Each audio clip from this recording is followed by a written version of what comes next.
Hey everybody, this is Jeff from Build an Aquarium Workshop, and today we are going to talk about building a Tanganyikan Cichlid tank out of this 20-gallon long. And actually, more specifically, it's going to be a shell dweller. Okay, we're going to actually put in here one specific shell dweller. That is a small little tiny cichlid by the name of Lamprologus Ocellatus Gold. There are different colors. Varieties, and we're going to do the gold one. We've worked with them in the past, in the mid-90s. We had them in, I think around 95, 96, we were breeding them and fell in love with them. So in 2012, we had another breeder pair and a couple others, and again, just breeding them, and we just love them. So we're going to show you how to set up a tank specifically for them. Now you see two tanks here. This week we're going to be setting up both tanks, but I'm going to do one at a time in this for you.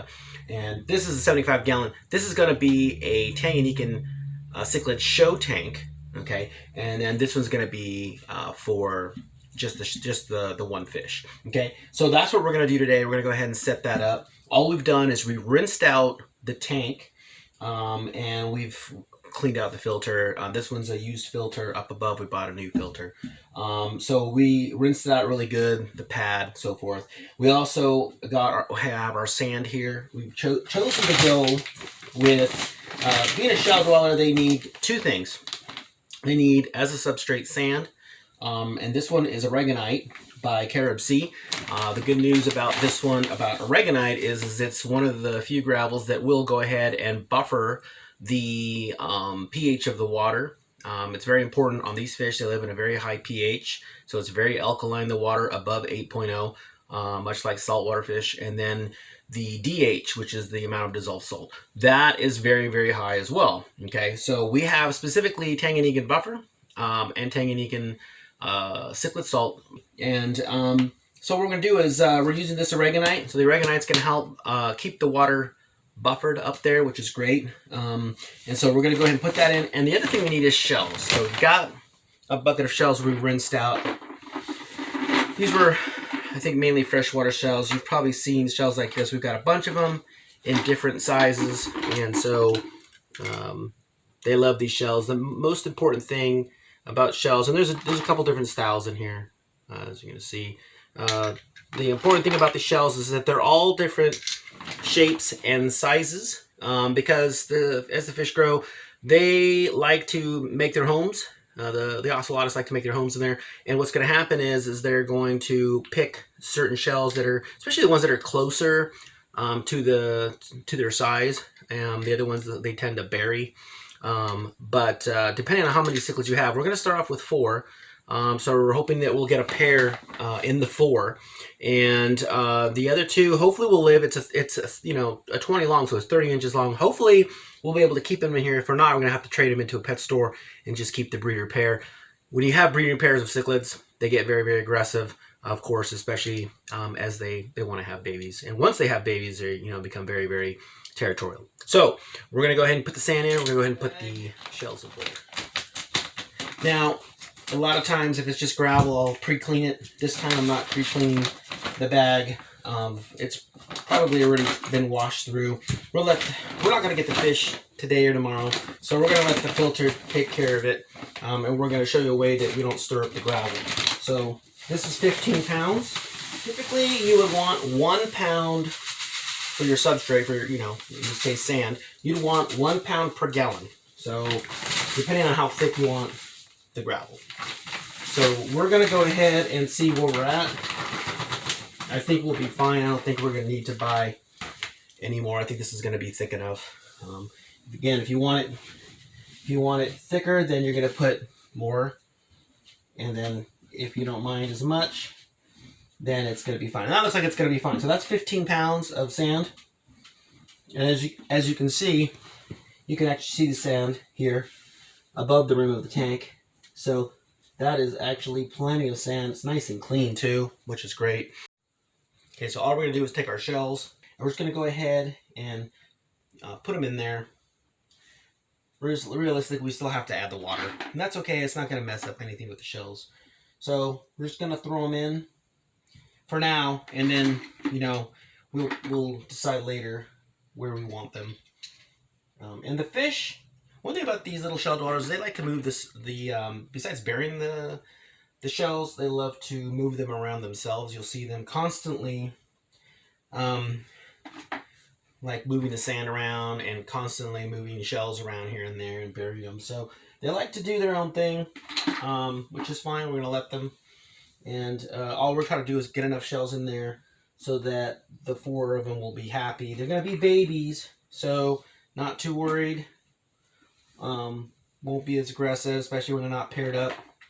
But yeah, so there you go. We've got some shells there all ready to go. And now what we're going to do is we're going to add water to the tank.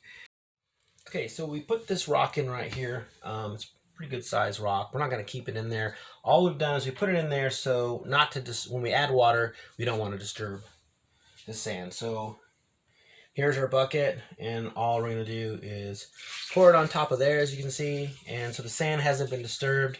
And even though we'll have a little bit of cloudiness, it'll go away once we put the filter on after a day or two. Okay, so once we have all the water, we're going to fill all the way up. Once we have the water all the way up, we're going to use our Tetra Aqua Safe to dechlorinate the water. So always fill up your tank, and then go ahead and put the correct amount of Aqua Safe or whatever you're using, water conditioner.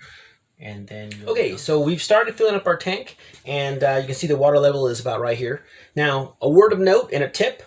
Typically, this is a brand new tank, but even still, you're going to want to go ahead and take any tank, especially if it's a used tank or a tank that's been sitting for a while. You never know if it's going to leak. When it's empty, take it outside and fill it up with water, and then let it sit there for a few hours. And take note in case you see any leaks around it. This is especially true of large aquariums. If it's a really large aquarium, it's going to be heavy to move. The last thing you want to do is set it up and only to find that it's leaking. Okay, that it's outside and it's not leaking, and you empty it out and you bring it in. Once you start filling up the tank, look at it and make sure that it's level. Now, most surfaces are level, but you never know, especially with big tanks, okay? Like this 75 gallon up above. If it's not level, you want to put some like shims in there to make it level, especially if it's rocking back and forth on the stand, or if it's just the water level is too high on one side than the other, then we have a problem. But that's okay, because we could put something somewhere, piece of wood or something, to make it level. And not only are you looking for it to be level this way, but you also want to look at the side of the tank and look that way and make sure it's also level, because I've seen that happen too, where the water is higher in the back or the front. Okay, so it doesn't take much time. It's just observation, but it'll save you a whole lot of headache later on. So we're going to continue with putting water in this tank. So we've already looked at it and saw that for the most part, it's looking very level. And so now we can go ahead and proceed. Okay, so here's our 20 gallon long, and as you see, we've filled it up all the way up, and we have it's a Penguin Biowheel by Marineland, the filter. And I got that up and running as well. All we did is put water in the container, and it probably took like 20-30 seconds to prime itself. We helped it out by pouring water in the back of the container. We plugged it in and make sure the impeller was working, and it took a little time to suck up the water and then put it out, but as you can see, it's working very, very nicely. This is the lid, so we put the lid on. We haven't cut this piece yet to accommodate for any cords or the filter. Very important, if you have fish to jump, definitely want to cut this with scissors or razor blade and measure it out so you know where you're going to put your filter. And then what you do is you just make, a cut that long so that when you put this on the lid, the glass lid, it slides on here, then you'll know that you have really nowhere for the fish to jump out. Now, in shell dwellers, never had them jump, not a problem. But with the show tank, we're going to do some predatory species.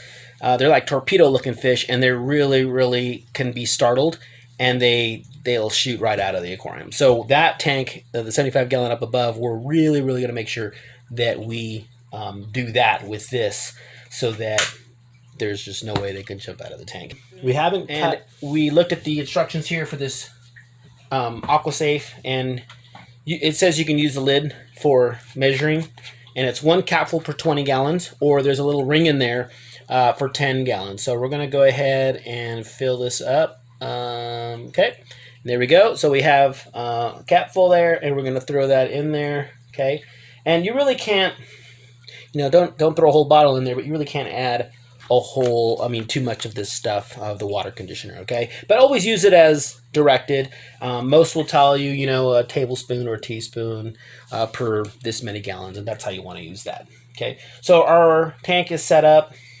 and let's see if we can get you a little closer there so you can see how it looks. We'll angle it so you can kind of see there's the shells in there. And like I said, we'll take the rock out. The fish don't, these shelldwellers don't need the rock. They won't care about it. And we still got to get a submersible heater for the tank. And also, we have to get an LED light we're going to get. Nothing too bright, though, because the shelldwellers, they need lighting, but they don't need it to be super bright. Okay?